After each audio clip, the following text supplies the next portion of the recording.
Então, hoje, capítulo 49, o penúltimo capítulo do nosso lar. E um capítulo que é praticamente o que se espera no livro todo, né? O André Luiz o tempo todo está angustiado, pedindo, desejando poder voltar a ver a família dele, né? A esposa, os filhos. Então, esse capítulo é o capítulo que se chama Regressando a Casa.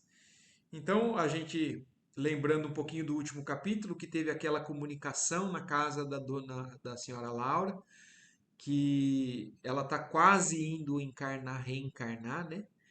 E, aliás, quando ele vai se despedir dela, o Aniceto chega e comenta, fala assim, ó, nós estamos amanhã indo cuidar da reencarnação da senhora Laura, e se você quiser ir comigo, você pode ir para poder visitar a sua casa, né, a sua família, da sua última encarnação. Então é esse o capítulo e vamos começar. Então André Luiz está num momento extremamente de muita expectativa que ele tinha, né, durante todo esse período pós-desencarne dele. Então ele já fala, né? Ele parecia uma criança, imitando a criança que se conduz pelos passos dos benfeitores.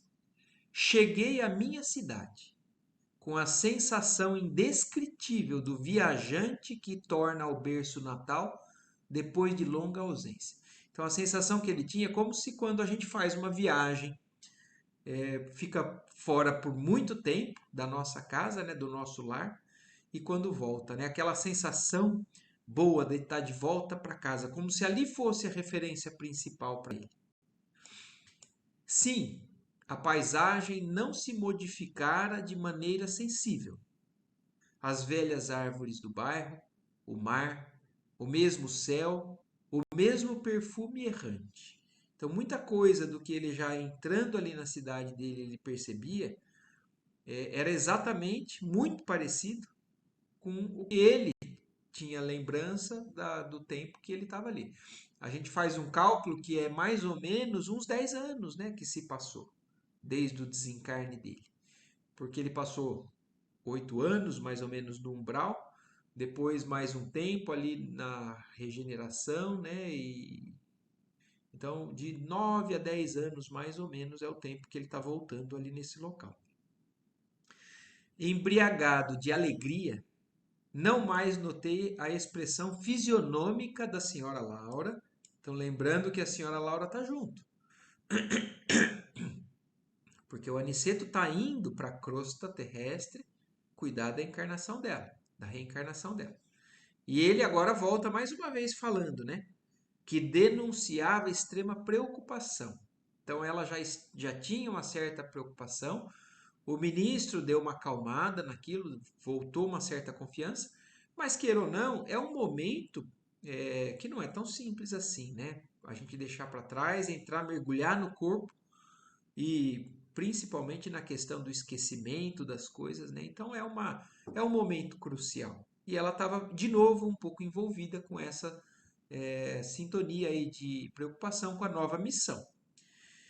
E despedi-me da pequena caravana que seguiria adiante. Então André Luiz foi deixado ali no ambiente próximo da casa dele e a caravana com a senhora Laura, o Aniceto, não é o Aniceto, estou confundindo, né? O Clarencio, e seguiram ali por conta da missão deles. Clarencio abraçou-me e falou: Você tem uma semana ao seu dispor. Passarei aqui diariamente para revê-lo, atento aos cuidados que devo consagrar aos problemas da reencarnação de nossa irmã. Então, olha como vai ser, né, o dia a dia deles e dessa situação que o André Luiz vai passar. Ele desceu junto com eles, mas ele vai ficar sozinho na casa. O Clarencio tem o compromisso, mas ele consegue dar as saídas dele, e tanto é que diariamente ele prometeu para o André Luiz voltar ali ao contato com ele para ver se está tudo bem, para passar algumas orientações e tudo mais. E ainda, pelo que a descreve no livro, o Clarencio não fica exclusivamente na crosta. ele vai e volta para o nosso lar, porque a gente sabe que o deslocamento desses espíritos mais preparados, mais evoluídos, nessas vias de acesso rápido, é fácil, é simples. Então, o Clarencio vai passar ali, e se o André Luiz quiser voltar ao nosso lar com ele, né? Se quiser ir a nosso lar, aproveitará minha companhia. Passe bem, André. Então existe essa possibilidade, mas vamos ver aí o que acontece na sequência. Último adeus, a dedicada mãe de Lísias, e me vi só, respirando o ar de outros tempos a longos haustos. Então ele se despediu da senhora Laura, né? E ele descreveu mais uma vez o que ele enfatiza durante o livro. Respira. Então, eles, o perispírito, ainda na fase em que eles estão, ainda não totalmente espiritualizado, eles têm alguns componentes orgânicos do perispírito que são muito semelhantes aos nossos, né? Pode falar, Lela. Eu acho que talvez eu esteja confundindo. Essa é a primeira vez que ele está vindo para a Terra, não é só visitar a família dele. É a primeira. Exatamente. Tá, tá, Exatamente. Ele foi tirado do umbral, foi para o nosso lar e de lá nunca saiu. tá. Agora que é a primeira oportunidade que ele vai ter. Não me demorei a examinar pormenores. Atravessei celeremente algumas ruas, a caminho de casa. O coração me batia descompassado à medida que me aproximava do grande portão de entrada. Então imagina o quanto que não é, né, a emoção de voltar, né? Morreu. Morreu, né? A gente tem na ideia, morreu, foi embora, não volta. Não, volta, ele está voltando e pela primeira vez, depois de um longo tempo. O vento, como outrora, sussurrava carícias no arvoredo do pequeno parque. Desabrochavam as aleias e rosas, saudando a luz primaveril. Frente ao pórtico, ostentava-se, garbosa, a palmeira que, com Zélia, havia plantado no primeiro aniversário de casamento. Então, Zélia, né, como vocês sabem, é a esposa dele. E agora ele chegando na porta de casa, olha as recordações dele, né? Principalmente com relação a esse afeto, né? Com a esposa. Então ele já viu, a primeira coisa que ele viu foi a árvore que eles plantaram, uma palmeira que eles plantaram juntos no primeiro aniversário de casamento, que agora estava bem grande, né? Ébrio de felicidade, avancei para o interior. Tudo, porém, denotava diferenças enormes. Então aqui ele já começa. Até agora ele está descrevendo semelhanças. Está tudo próximo, está tudo igual, está tudo fazendo ele, com a saudade que ele tinha, matar toda essa saudade com felicidade. Agora, quando ele entra na casa dele, ele começa a perceber algumas diferenças grandes. Então, denotava diferenças enormes. Onde estariam os velhos móveis de Jacarandá? E o grande retrato onde, com a esposa e os filhinhos, formávamos gracioso grupo? Alguma coisa me oprimia ansiosamente. Então ele começou a sentir uma vibração diferente de tudo aquilo que ele estava esperando, de tudo aquilo que ele tinha na expectativa, né? Até agora ele só via felicidade e agora ele estava estranhando que a casa não era a mesma. E ele estava com alguma coisa oprimindo ele. O que teria acontecido? Comecei a cambalear de emoção. Dirigi-me à sala de jantar, onde vi a filhinha mais nova, transformada em jovem casadoira. Então, lembrando, né, 9, 10 anos, se ele tinha uma menina que era uma criança, agora essa menina já estava na idade, provavelmente de adolescente para adulta, né? Já como fala assim, uma jovem para casar já. Então já é uma jovem crescida. E quase no mesmo instante, Visélia, que saía do quarto, acompanhando um cavalheiro que me pareceu médico à primeira vista. Então, do mesmo jeito, naquele mesmo instante que ele viu a filhinha crescida, ele também já reconhece a esposa. Então, a casa ainda é habitada pelas pessoas que ele tem todo esse afeto. Porque poderia ser que tivessem se mudado, né? As coisas estavam diferentes por causa disso. Mas não, é a filha dele quem está ali dentro, é a esposa dele que sai do quarto acompanhada por um médico, aparentemente. Gritei minha alegria com toda a força dos pulmões, mas as palavras pareciam reboar pela casa sem atingir os ouvidos dos circunstantes. Quer dizer, no impulso, né, ele gritou de emoção para chamar a atenção dessas duas pessoas, né? E aí que ele se acabou percebendo que realmente ele não era escutado. Compreendi a situação. Então ele se lembrou de que aquilo foi um instinto, um ímpeto, né? Mas ele se lembrou que elas não ouviriam. Compreendi a situação e calei-me, desapontado. Abracei minha companheira. Então ele foi lá, apesar de os espíritos chegam até nós, né? Eles conseguem se aproximar a ponto de querer nos dar um abraço. E ele chegou junto dela e abraçou ela, com o carinho da minha saudade imensa. Mas Zélia parecia totalmente insensível ao meu gesto de amor. Aqui vale também a gente pensar um pouquinho com relação a gente não ouve os espíritos falarem com a gente, se a gente não tiver mediunidade. Mas a gente será que sente a presença desses espíritos, né? Porque agora ele está falando que ele abraçou ela, mas ela não sentia. Porque muitas vezes a gente tem sensações ou lembranças de pessoas que já se foram, e isso significa alguma coisa ou não, né? Então vamos ver. No livro aqui nesse capítulo fala um pouquinho sobre isso. Mas a Zélia não sentiu. Muito atenta, perguntou ao cavalheiro alguma coisa que não pude compreender de pronto. Então ela estava conversando com aquele senhor e ele não entendeu muito bem. Mas o interlocutor, baixando a voz, respondeu respeitoso: Só amanhã poderei diagnosticar seguramente, porque a pneumonia se apresenta muito complicada. E em virtude da hipertensão, todo o cuidado é pouco. O doutor Ernesto reclama absoluto repouso.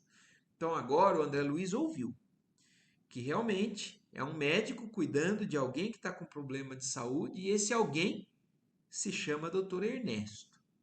O doutor Ernesto está com pneumonia, a Zélia estava saindo do quarto dela, né?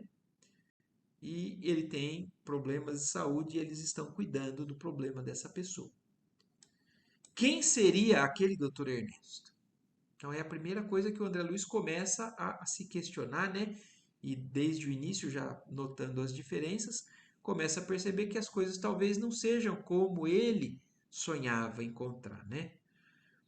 Perdia-me num mar de indagações quando ouvi minha esposa suplicar ansiosa. Mas, doutor, salve-o por caridade. Peço-lhe, ó, não suportaria uma segunda viuvez. Então, pronto. Agora ficou claro, né? Se ela tinha uma vez ficado viúva do próprio André, agora ele não tinha mais dúvidas. Doutor Ernesto é o segundo casamento da esposa dele. E ela está pedindo desesperada para que aquele médico cuide, porque ela não suportaria perder novamente um marido, o segundo marido, né? Uma segunda viuvez. E Zélia chorava e torcia as mãos, demonstrando imensa angústia. Então, além de ela ter se casado novamente, ele está percebendo o quanto que algum significado essa pessoa tem para ela. Ela está angustiada, ela está transtornada com o momento de desespero, né? E então aquilo para o André Luiz foi um choque. E aí ele começa, e a gente começa a entender o porquê que a espiritualidade, por tanto tempo, atrasou esse momento. Que agora nós estamos vendo aqui no fim do livro. Durante o livro, a gente acompanhou e viu que a espiritualidade não permite que algo seja conduzido nesse sentido que não tenha proveito, que não seja para benefício dos envolvidos. Porque se o espírito que vem do lado de lá vem e se desequilibra a ponto de se prejudicar, ou a ponto de prejudicar aqueles que ele está visitando, a espiritualidade mantém aquilo até que se tenha condições.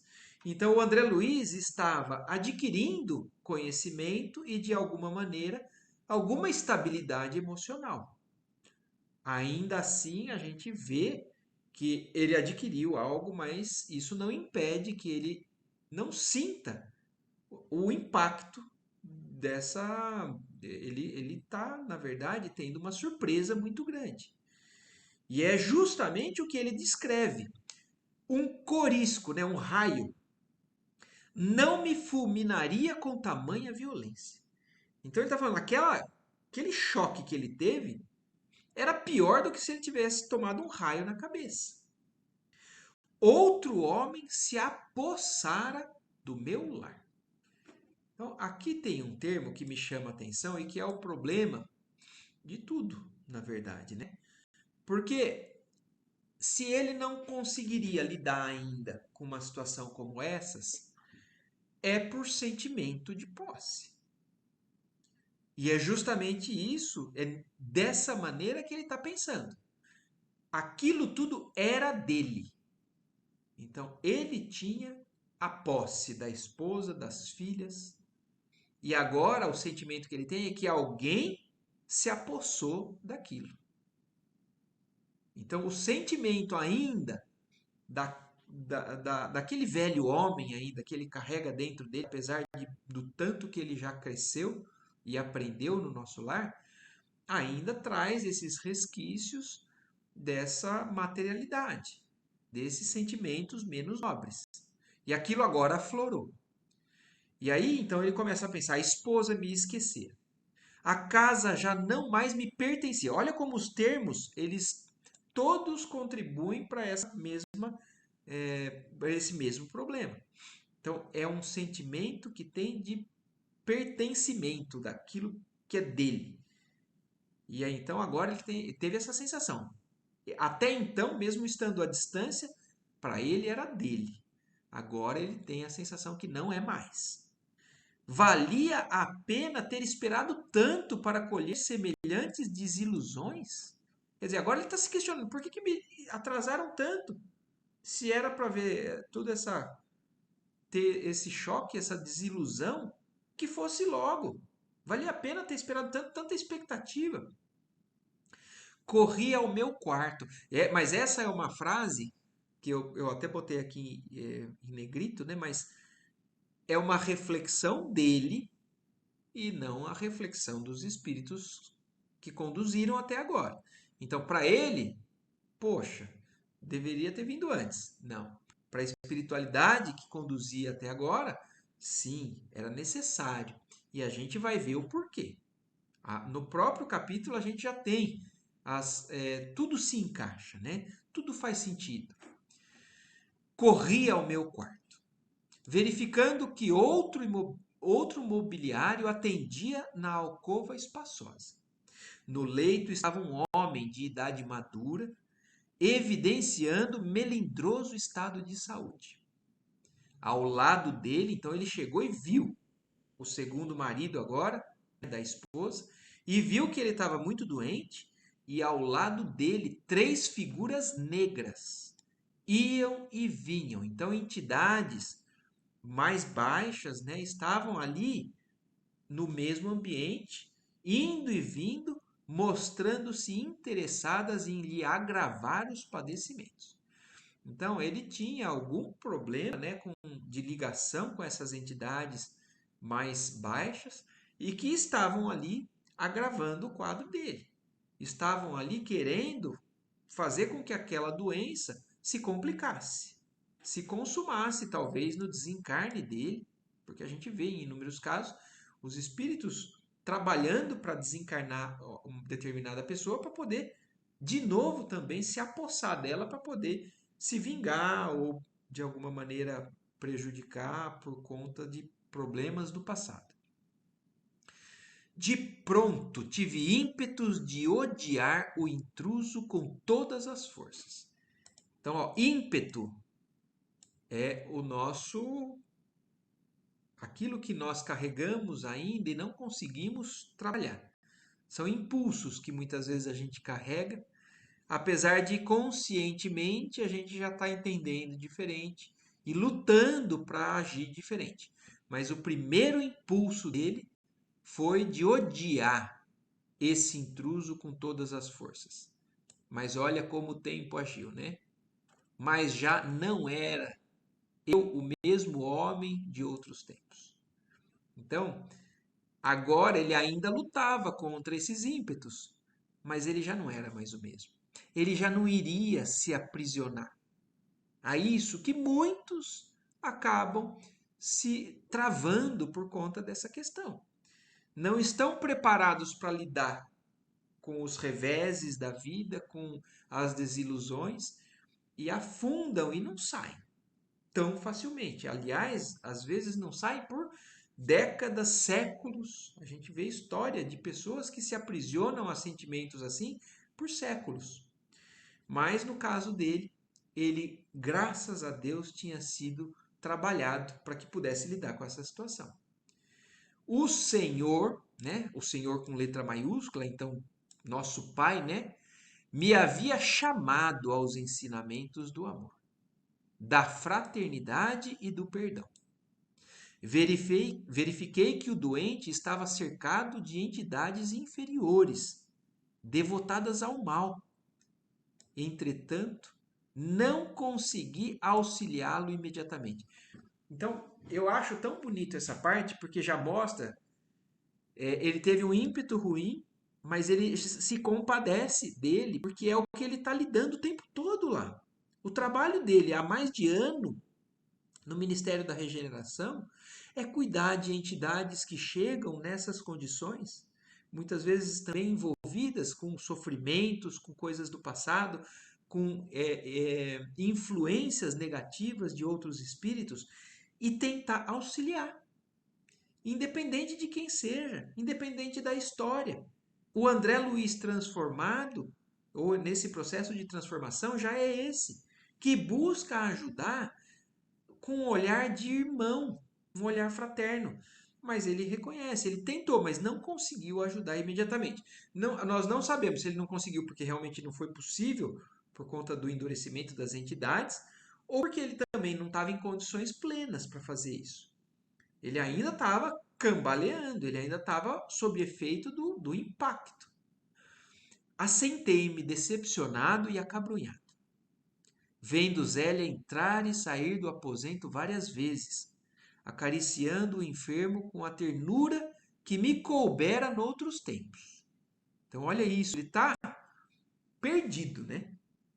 Entre emoções que colocam ele na vontade de agir como antes, mas ao mesmo tempo sendo convidado a trabalhar como ele vem aprendendo, e se vendo ainda nessa impotência, nessa confusão.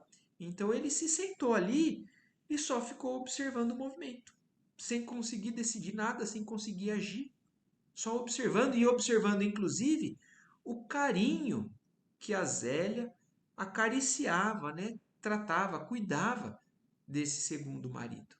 Carinho que antes era feito nele. E depois de algumas horas de amarga observação e meditação, olha aí, horas. Ele ficou horas nessas condições. Voltei cambaleante à sala de jantar, onde encontrei as filhas conversando. Sucediam-se as surpresas, quer dizer, aí ele saiu do quarto, voltou lá, encontrou a filha mais nova, que ele já tinha descrito, e mais uma outra filha, e as surpresas não acabaram por aí, né? Então, ó, sucediam-se as surpresas. A mais velha casara-se e tinha ao colo um filhinho. E meu filho, onde estaria ele? Então ele viu a mais velha já casada com o filho e o filho dele, que ele tem um filho. Ali ele não tinha visto até então. Onde vai? Onde estaria esse filho? Zélia instruiu convenientemente uma velha enfermeira e veio palestrar mais calmamente com as filhas. Então, nesse momento, ele observando as duas filhas ali, a Zélia então conversou com a enfermeira e veio a Zélia conversar com as meninas. Vim vê-los, mamãe, exclamou a primogênita. Então, aquela mais velha que tinha chegado e pelo jeito não mora na casa, falou que veio visitá-los. Não só para colher notícias do Dr. Ernesto, como também porque hoje singulares saudades do papai me atormentaram-me o coração. Então, aqui a gente começa a pensar naquilo que eu toquei no assunto um pouquinho ali em cima, né? Quando alguém desencarnado está presente da gente, vem nos visitar espiritualmente, a gente sente essa presença? Mesmo sem sermos médiums ostensivos, né? Porque no caso aqui já começou a mostrar alguma coisa. Olha, a mais velha está sentindo saudade, uma saudade diferente, uma saudade singular aí que está atormentando o coração dela. Desde cedo, não sei por que penso tanto nele. Então, quando muitas vezes a gente tem lembranças inesperadas de uma pessoa que já partiu, alguma coisa pode ter. Então, essa pessoa pode estar pensando na gente, ou alguém pode estar envolvendo nosso pensamento, ou aquela pessoa pode realmente estar mais próxima. Pode ser uma visita. No caso da filha do André, ela sentiu isso. Então, desde quando ela acordou, ela tem lembrado e pensado nele. E era o dia que ele estava descendo, depois de 9 anos, lá no plano espiritual. É uma coisa que não sei bem definir. Não terminou. Lágrimas abundantes borbotavam-lhe dos olhos. Zélia, com imensa surpresa para mim, dirigiu-se à filha autoritariamente. Ora, essa era o que nos faltava. Aflitíssima como estou, tolerar as suas perturbações. Que passadismo é esse, minha filha? Já proibi a vocês terminantemente qualquer alusão nesta casa a seu pai. Então, olha o choque, como o André Luiz falou, né? As surpresas não acabaram. Imagine ele ouvindo isso, além de não ter ele mais na casa, ela falar dessa maneira com relação à lembrança dele. Cada um lida de maneira diferente com a ausência de alguma pessoa que parte, né? Alguns guardam respeito e uma lembrança que às vezes é benéfica, não traz amarguras, né? Estados emocionais que prejudiquem quem já foi. Outros seguem a vida, né? Podem encontrar outras pessoas, se casarem novamente, como é o caso que nós vimos no livro também, né? O caso Tobias, que é justamente o que acontece do lado de lá, quando essas pessoas que perdem o cônjuge se casam novamente e depois quando todo mundo se encontra do lado de lá. Alguns não se casam, mas outros se casam. Mas no caso da Zélia, a maneira dela lidar com a ausência do André foi talvez não falar, não tocar no assunto. Pode ser por uma questão pessoal, para ela conseguir lidar com a tristeza, ou pode ser por questão de imposição do novo marido, né? Mas ela proibiu que se falasse na casa ali com relação ao pai. Não sabe que isso desgosta o Ernesto? Então, alguma influência do novo marido, com certeza a gente já viu que tem.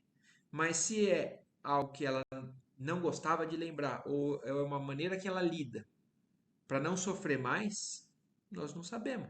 Mas o fato é que é dessa maneira que ela está colocando autoritariamente para as filhas. Não quer ouvir o assunto de quem já foi. Já vendi tudo quanto nos recordava aqui o passado morto. Modifiquei o aspecto das próprias paredes. E você não me pode ajudar nisso?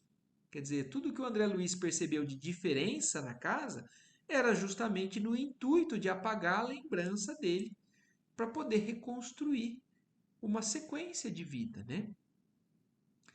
A filha mais jovem interveio acrescentando: desde que a pobre mana começou a se interessar pelo maldito espiritismo, vive com essas tolices na cachola.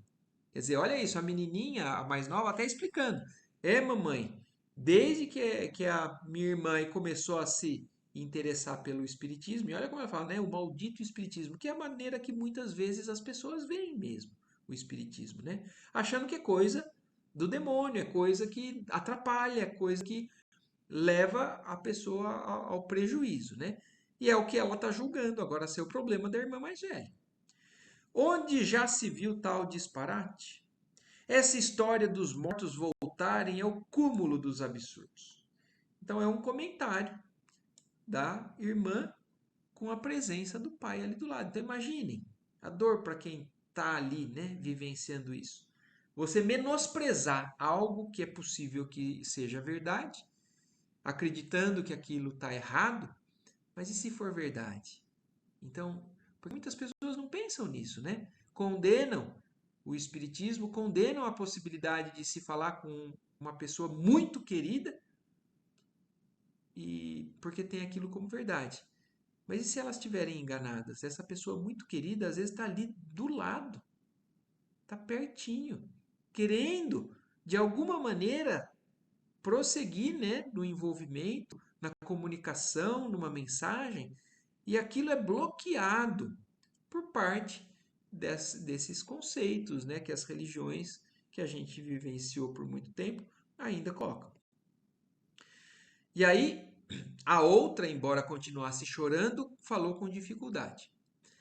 Não estou traduzindo convicções religiosas.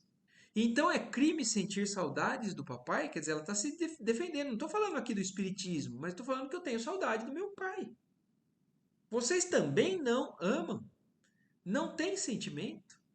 Se papai estivesse conosco, seu único filho varão não andaria, mamãe, a praticar por aí tantas loucuras.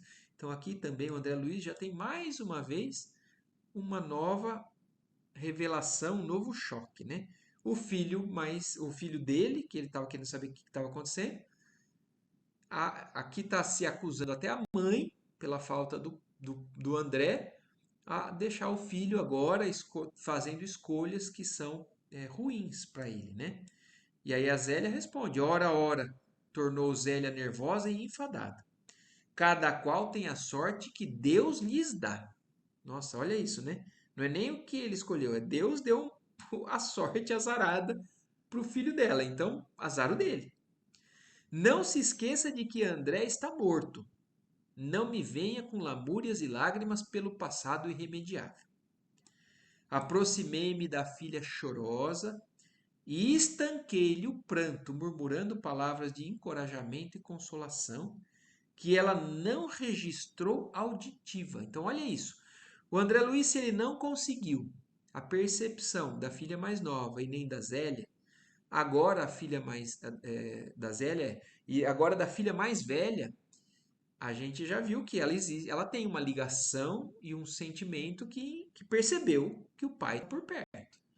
Então o André Luiz, naquele momento, chega e tenta acalmar e consegue. De alguma maneira ele falou alguma coisa para ela que ela não ouviu como se fosse som, mas subjetivamente sob a feição de pensamentos confortadores. Então olha isso. Um espírito querido fala algo para nos acalmar e aquilo vem como pensamento. Então, quando nós temos também pensamentos que às vezes a gente não explica, nossa, do nada estou pensando isso, né? Será que não é alguém falando alguma coisa para a gente?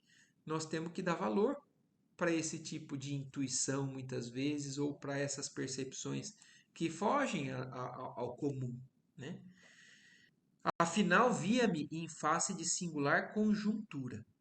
Compreendi agora o motivo pelo qual meus verdadeiros amigos haviam procrastinado tanto o meu retorno ao lar terreno.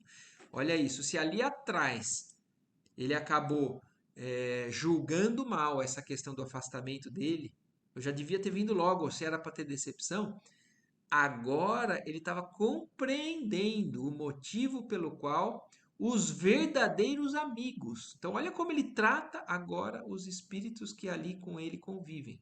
Os verdadeiros amigos, porque são aqueles que fazem aquilo que é para o bem de verdade dele, que fazem aquilo que vai trazer proveito para uma evolução, para um crescimento, para um bem-estar dele. Por mais que seja sofrido em determinado momento, é para o bem. Então, agora ele estava entendendo por que que esses amigos adiaram esse retorno dele, essa visita ao lar terreno.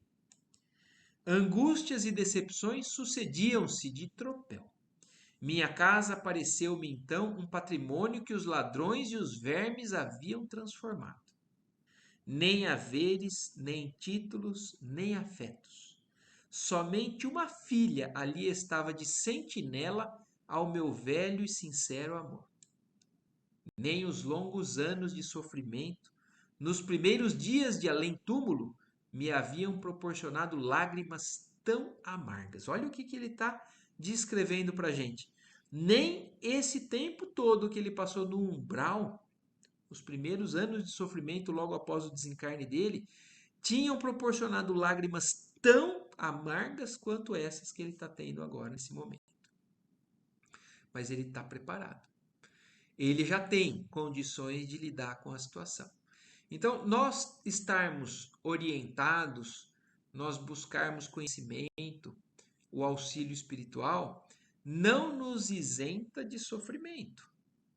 Só nos dá condições de lidar com essas desilusões que nós criamos. Os apegos são ilusões. E quando a gente acaba lidando ou estando de frente com a necessidade do desapego, existe um sofrimento muito grande. Então, ele tem condições agora de lidar com isso. Por isso que foi permitido, nesse momento, que ele voltasse. Chegou a noite e voltou o dia. Então, olha isso. O Clarencio deixou ele ali no dia, né? Passou aquele dia inteiro, passou a noite inteira agora e voltou o dia seguinte, encontrando-me na mesma situação de perplexidade, a ouvir conceitos e a surpreender atitudes que nunca poderia ter suspeitado. Então, aquilo tudo era um transtorno emocional muito grande que ele estava vivenciando. Tanto é que passou mais o dia seguinte, né? E ele ainda se surpreendendo, observando e assimilando e começando a digerir, né, tudo aquilo. E aí, no fim da tarde daquele dia seguinte, né, a tardinha, Clarencio passou, oferecendo-me o cordial da sua palavra amiga e reta. Percebendo meu abatimento, disse solícito: compreendo suas mágoas e rejubilo-me pela ótima oportunidade desse testemunho. Então, olha como os espíritos encaram isso. Não lamentam por ele estar sofrendo. É claro que compreendem a mágoa, compreendem o sofrimento. Mas, de certa forma, ele está feliz de poder, o André está em oportunidade de testemunhar aquilo que ele aprendeu.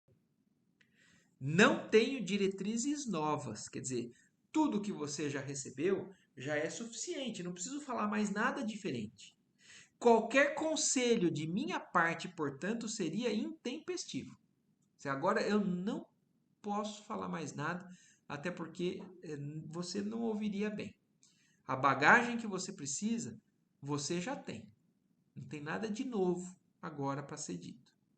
Apenas, meu caro, não posso esquecer que aquela recomendação de Jesus para que amemos a Deus sobre todas as coisas e ao próximo como a nós mesmos, quer dizer, não tem ninguém mais importante, não tem destino para o nosso amor maior que seja para nosso próprio Pai. Então, amar a Deus sobre todas as coisas é isso. E agora a única coisa que o Clarencio lembra ele é dessa recomendação que Jesus deixou já há tempos atrás. Então, amemos a Deus sobre todas as coisas e ao próximo como a nós mesmos. Então, seja lá com quem que você está tendo qualquer tipo de sentimento negativo, lembre-se de que a recomendação de Jesus é que você ame a Ele como você hoje se ama, né? Então, e fazer isso opera sempre, quando seguida essas instruções, verdadeiros milagres de felicidade e compreensão em nossos caminhos. Agradeci sensibilizado e pedi que não me desamparasse com o necessário auxílio. Então André Luiz ouviu, agradeceu e pediu por que seguissem amparando ele. Clarencio sorriu e despediu-se. E então, a face da realidade, absolutamente só no testemunho. Então, olha os momentos em que a gente é colocado numa prova grande e que parece que naquele momento a gente se sente completamente sozinho mesmo.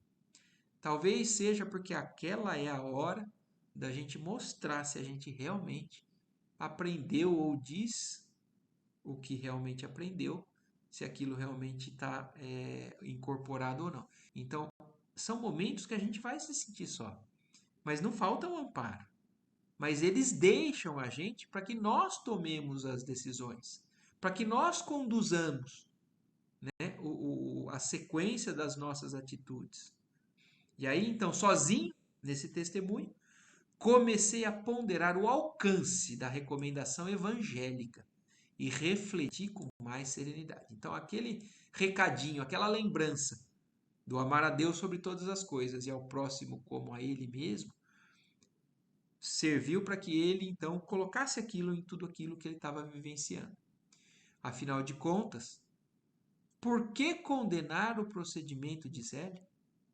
Então, naquelas palavras de Clarencio, naquela presença do Clarencio, ele começou a viver aquele tumulto, mas já começando a se questionar de maneira diferente. Então, afinal de contas, por que condenar o procedimento de Zélio? E se fosse eu o viúvo na terra? Teria acaso suportado a prolongada solidão? Quer dizer, aí ele começou a se colocar no lugar dela. E se realmente fosse ele, será que ele não teria agido da mesma maneira? Não teria recorrido a 1000 pretextos para justificar novo consórcio? Quer dizer, será que ele não encontraria alguma justificativa? Por uma necessidade que às vezes é real. E o pobre enfermo? Então, agora voltando agora até a pensar na questão daquele que instintivamente ele desejou ter ódio, né? E ao pobre enfermo? Como e por que odiá-lo? Não era também meu irmão na casa de nosso pai? Porque se lá, no nosso lar, ele está cada vez mais aprendendo a enxergar a todos como irmãos, aquele não era mais um? Não estaria o lar, talvez, em piores condições se Zélia não lhe houvesse aceitado a aliança afetiva? Se ele tinha preocupação, né, quando partiu, como é que ficou a casa, como é que ficou a situação financeira da esposa, dos filhos. Então agora ele está pensando, se essa era uma preocupação, essa pessoa que entrou no lugar dele, de certa forma, cuidou disso. E se não tivesse entrado, será que eles não estariam sofrendo mais ainda? Preciso era, pois, lutar contra o egoísmo feroz. Então ele já estava identificando que ele tem que lutar não é com a situação, não é com o atual esposo, não é com a Zélia agindo daquela maneira. A luta que ele tem que travar é contra o seu próprio egoísmo, porque o que faz ele não entender e não aceitar tudo aquilo é egoísmo, que é a chaga da humanidade, segundo nos descreve Allan Kardec, né, no Livro dos Espíritos. Jesus conduzira-me a outras fontes. Não podia proceder como homem da terra.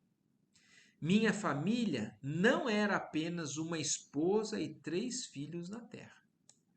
Era sim constituída de centenas de enfermos nas câmaras de retificação.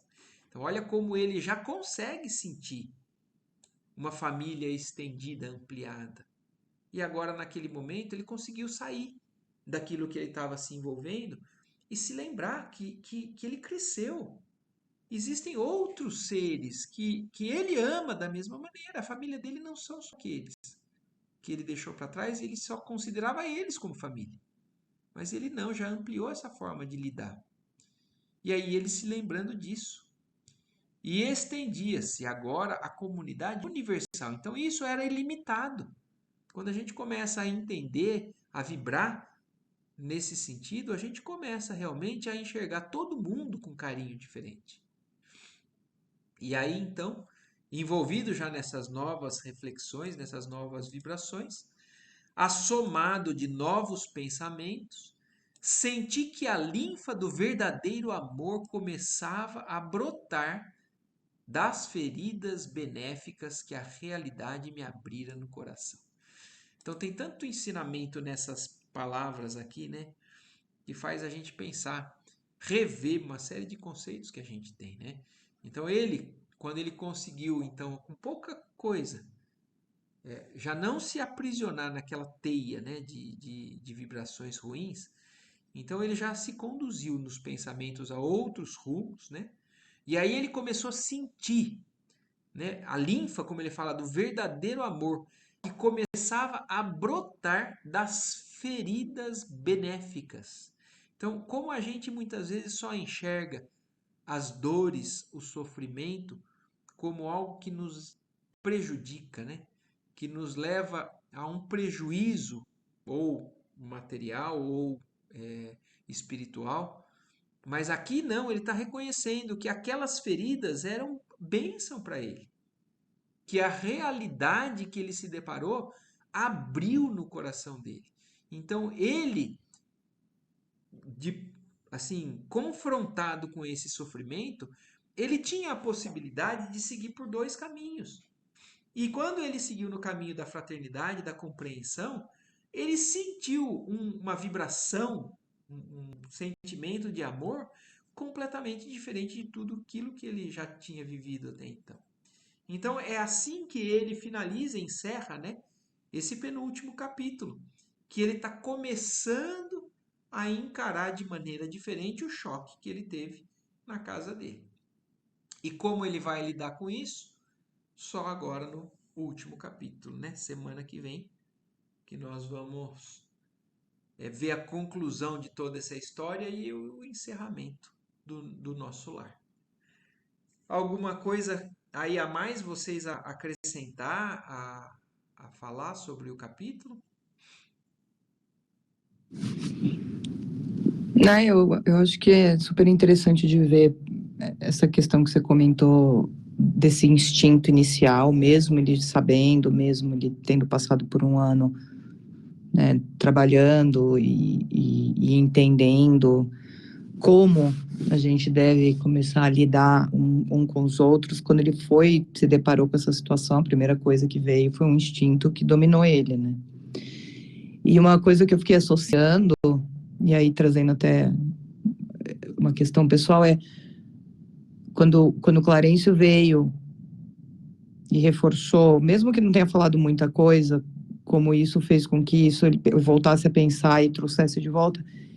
Eu só queria falar que, na verdade, é um pouco assim que eu sinto com esses grupos, sabe? Eu acho que toda vez que a gente tem esses grupos, parece que coisas que estão acontecendo na minha vida, eu penso de uma outra forma. Entendi. Eu repenso E no como... dia a dia a gente é envolvido ainda com vibrações diferentes, né? É, é.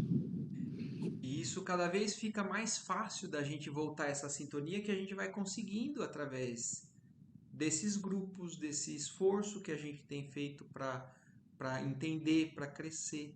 E o que eu notei nesse capítulo foi isso. Foi uma conversa breve, né, com o Clarencio, mas que rapidamente trouxe ele de volta a um estado equilibrado. Então, esse nosso esforço não é em vão, mas fica bem claro que a gente não está com tudo resolvido e a jornada é longa, né? Por mais que a gente cresça, aprenda, evolua, a gente vai ser submetido a situações que vão mostrar pra gente que a gente ainda tem muita coisa para trabalhar, né? E cada vez que a gente supera, não é uma grande bênção? Imagina, é uma conquista que não tem volta, né? E é só cada vez mais para bem-estar, né? Para essa sensação que ele descreveu no fim do capítulo, né? Ele sentiu circular no pensamento, no ser dele, a linfa do amor como algo indescritível. E deve, obviamente, ter toda uma questão da vibração, né? Então ele entrou naquele contexto onde claramente também tinha uma outra vibração, que é diferente daquela que ele estava no nosso lar. Sim, E aí ter esse momento com o Clarencio também ajuda você voltar e a trabalhar. E eu acho que é isso, né? Assim, e esses por isso que eu acho que é importante mesmo a gente sempre ter esses contatos diretos, porque volta pro dia a dia, sim, é bombardeado por tudo, né? sim. E é mais fácil a gente deixar a vibração cair e não conseguir ser tão Não, e vigilante. seguiremos sempre, Lela. Realmente esse hábito de ler em grupo, para mim também me faz muito bem. É muito bom.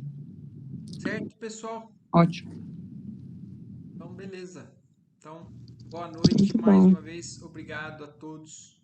Boa noite, boa semana. Boa semana para vocês. Boa noite, gente. Obrigada, Marco. Imagina, até mais. Tchau, tchau. Até mais, gente.